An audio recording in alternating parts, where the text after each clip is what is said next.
Hi, Jack Carpenter here again. Let's take a look at Ed Marlo's squeeze pass. Two of hearts. Select a card lost in the pack. Get a little wiggle like that, and boom, you're done. I just learned this move. It's a great move. It's a great pass. I just learned it from this book, Ed Marlo, 40 years later, written by Randy Wakeman and Kelley. These are two of the four guys left that are alive today.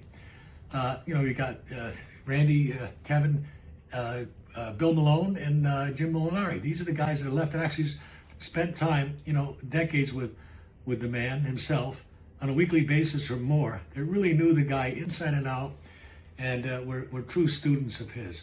And they're the guys we got left. What Randy and Kevin did was put together a book that I wish I had 40 years ago.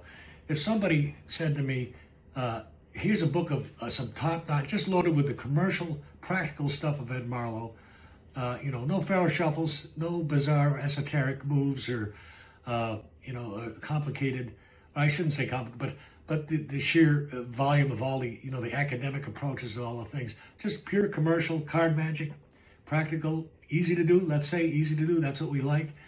I would have loved to have this book. Now, it's not everything commercial that he did, but it's some great stuff. This is stuff that these guys used throughout their careers for years. It's a super well-quality, it's put together, just great hardcover. And you realize this is really the only second new book.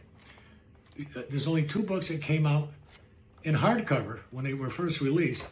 And this is the second one. The first was Marlo Without Tears. This is the only other one. And that really surprised me to find that out. Pack full, there's at least 5 routines in here. They're going straight into my repertoire. And I'm going to be playing with them. It just gets the juices flowing. And I can't say enough about it. It's up to you. But I can't recommend this enough. I love the book. There's stuff in here. A couple of moves that I wish I could show you, but it's best left for you to discover them. Just great stuff. So I think you'll love it. I did.